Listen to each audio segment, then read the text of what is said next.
नमस्कार जय जगन्नाथ। आज आम बनवा महाप्रभु श्री जगन्नाथंकर अवकाश बेश।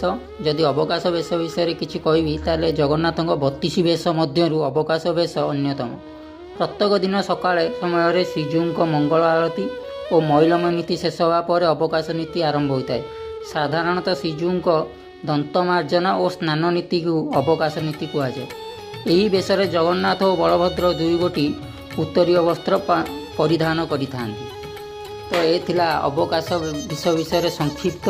ये भितर आमर पलि आसी गोटे जंगली मयूर। ये सबुदिन खाद्य अन्वेषण ये आसे आउ खाए आउ कुकुड़ा माने जो आमर लोकाल बुलंती तांको सहित मिसिकी बुले।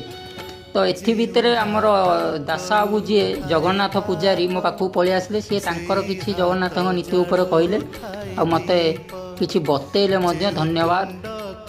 जगन्नाथ जिते आर्ट मुझे जगन्नाथ आर्ट कला मनर गोटे पॉजिटिव थिंकिंग आसे। सब मुंडियाड़े मारे प्रभु आपण को आपण छविटा मु बनाऊँगी केमती भूल न हो जाओ। आ जदि भूल हो मत माफ करेंगे। आ जगन्नाथ किसी कौन प्रकार शो केस नुहति जेकोसी जगार बनईदवा। धन्यवाद।